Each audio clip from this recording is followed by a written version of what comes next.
ಪೊಲೀಸ್ಗೂ ಇದಕ್ಕೇನು ಸಂಬಂಧ ಇಲ್ಲ. ಸರ್ಕಾರ ಇನ್ವೈಟ್ ಮಾಡಿದ್ದು ಸರ್ಕಾರ, ಅದರಲ್ಲಿ ಹೇಳಿದ್ದಾರೆ ಇನ್ವೈಟ್ ಮಾಡಿದ್ದು ಸರ್ಕಾರ, ಕರೆದಿದ್ದು ಸರ್ಕಾರ. RCB ಅವರು ಕರೆದಿ ನಮ್ಮನ್ನ ಪ್ಲೇಯರ್ಸ್ ನಿಲ್ಲಿ ಕರ್ಕೊಂಬಂತ ಹೇಳಿದ್ದು ಸರ್ಕಾರ ಅಂತಾನೆ ಅವ್ರ ಅಫಿಡವಿಟ್ ಅಲ್ಲಿ ಕ್ಲಿಯರ್ ಆಗಿ ಹೇಳಿದ್ದಾರೆ. ಅದನ್ನು ಬೇಕಾದ್ರೆ ಓದ್ತೀನಿ, ಅದನ್ನು ಬೇಕಾದ್ರೆ ಓದ್ತೀನಿ, ನಾನು ಓದಲ್ಲ. ಯಾಕೆ ಇನ್ನು ಜಾಸ್ತಿ ಹೇಳಿದ್ರೆ ಬೇಜಾರು ಮಾಡ್ಕಂತೀರ. ಅದನ್ನು ಹಂಗೆ ಹಾಕಿದ್ದಾರೆ, ಹೇಳ್ಬೇಕು ಅದನ್ನು ಅದರಲ್ಲಿ ಹಾಕಿದ್ದಾರೆ ನೋಡಿ. We do not ask for victory celebration, government asked us. ಅವರ ಅಫಿಡವಿಟ್ ಅಲ್ಲಿ ಹೈಕೋರ್ಟ್. ನಾನು ಹೇಳ್ದಲ್ಲ ಸರ್, ಅದನ್ನೇ ಹೇಳ್ತಾ ಇದ್ದೀನಲ್ಲ. ಹಾಕಿದಾರಲ್ಲ, ನೀವು ಅದಕ್ಕೇನು ಹಾಕಿದ್ದೀರಾ? ಈಗ ನೀವು ಕೌಂಟರ್ ಅಫಿಡವಿಟ್ ಏನು ಹಾಕಿದ್ರೆ ಹೇಳಿ, ಅದನ್ನ ಹೇಳ್ಬೇಕಲ್ಲ. ಹೇಳಿ ಅದನ್ನ ನಾ ಅವ್ರು ಕೌಂಟರ್ ಮಾಡಿದ್ದೀನಿ ಅಂತ ಹೇಳಿ. ಹಿಂಗೆ ಕೌಂಟರ್ ಮಾಡಿದ್ದೀನಿ ಅದನ್ನ ಹೇಳಲೇ ಇಲ್ಲ ನೀವು, ನಾವು ಹಿಂಗೆ ಕೌಂಟರ್ ಮಾಡಿದ್ದೀರಿ ಅಂತ. ಇಲ್ಲಿ ಸ್ಪಷ್ಟವಾಗಿ ನಾನು ಮುಖ್ಯಮಂತ್ರಿಗೆ ಹೇಳುವಂಥದ್ದು, ಅವರು ಇದೆಲ್ಲ ಆದಮೇಲೂ ಕೂಡ ಅವತ್ತು ವಿಷಾದ ವ್ಯಕ್ತ ಮಾಡಿದ್ದೀನಿ, ಇವತ್ತು ನಾನು ವಿಷಾದ ವ್ಯಕ್ತ ಮಾಡಿದ್ದೀನಿ ಅಂತ. ಸ್ವಲ್ಪ ಪದ ಚೇಂಜ್ ಮಾಡ್ಕೊಬೇಕಷ್ಟೆ. ತಪ್ಪಾಗಿದೆ. ಅವ್ರು ದೊಡ್ಡವರಾಗ್ತಾರೆ ನೋಡಿ. ಯಾವ್ಯಾವ ರಾಜರುಗಳು, ಯಾವ್ಯಾವ ಚಕ್ರವರ್ತಿಗಳು, ಮಹಾತ್ಮ ಗಾಂಧೀಜಿನೇ ಹೇಳಿದ್ದಾರೆ ಅವರು ಇದರಲ್ಲಿ, ತಪ್ಪನ್ನ ಒಪ್ಕೊಂಡವನೇ ದೊಡ್ಡ ಮನುಷ್ಯ ಅಂತ ಹೇಳಿದ್ದಾರೆ. ಕರೆಕ್ಟ್ ಅಲ್ಲ? ಧೈರ್ಯವಂತ ಅಂತ ಹೇಳಿದೆ.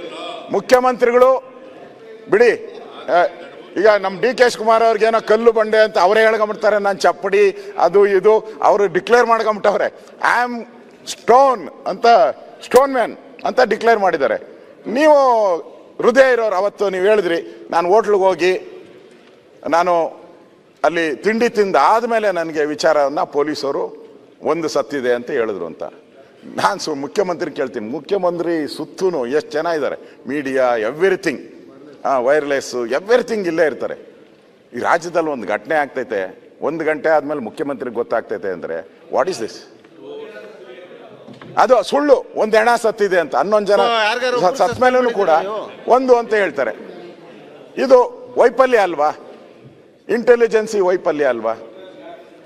ಟೋಟಲಿ ಲ್ಯಾಬ್ಸ್ ಅಲ್ವಾ? ಅವ್ರು ಹೇಳಿದ್ರು ನನಗೆ, ಅದಾದ ತಕ್ಷಣ ನನಗೆ ಮನ್ಸಿಗೆ ಬೇಜಾರಾಯಿತು, ಮನಸ್ಸು ನನಗೆ ಒಂದು ಬ್ಲ್ಯಾಕ್ ಮಾರ್ಕ್ ಅಂತ ಅನಿಸ್ತು ಅಂತ. ನನಗನ್ಸ್ತತೆ ಇವತ್ತು ಮುಖ್ಯಮಂತ್ರಿಗೆ ನಾನು ಹೇಳ್ತಾ ಇದ್ದೀನಿ, ನೋ ಬ್ಲ್ಯಾಕ್ ಮಾರ್ಕ್, ನಿಮ್ಮ ಮೇಲೆ ಬ್ಲ್ಯಾಕ್ ಮಾರ್ಕೇ ಇಲ್ಲ.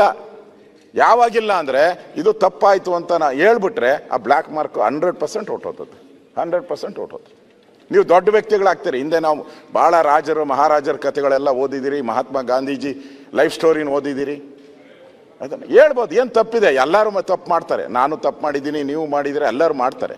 ಇಲ್ಲಿ ಅಮಾಯಕವಾದಂಥ 11 ಜನರ ಪ್ರಾಣ, ಇವರೇನೋ ಯಾರೋ ಪೊಲಿಟಿಷಿಯನ್ ಅಲ್ಲ, ಯಾರೋ ದೊಡ್ಡ ವ್ಯಕ್ತಿಗಳಲ್ಲ, ಕೋಟ್ಯಾಧಿಪತಿಗಳ ಯಾರೂ ಅಲ್ಲ, ಬಾಲಕರು. ಮುಖ್ಯಮಂತ್ರಿನೇ ಹೇಳಿದ್ರು ಅವ್ರ ಭವಿಷ್ಯ ಏನೇನೋ ಇತ್ತು, ಏನೇನೋ ಆಸೆ ಇಟ್ಕೊಂಡಿದ್ರು, ಡಾಕ್ಟ್ರು, ಇಂಜಿನಿಯರ್, ಏನೇನೋ ಆಸೆ ಇಟ್ಕೊಂಡಿದ್ರು ಅಂತ.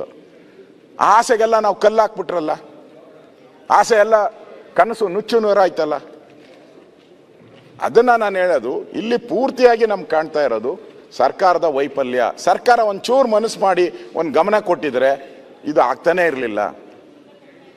ಆ ದೃಷ್ಟಿಯಿಂದ ನಾನು ಮುಖ್ಯಮಂತ್ರಿಗಳಿಗೆ ಈಗ ಕ್ರಮ ತೆಗೆದುಕೊಳ್ತಾ ಇದ್ದೀರಾ, ನೋಡೋಣ ಕೋರ್ಟಲ್ಲಿ ಏನಾಗುತ್ತೋ ಅದು ಬೇರೆ.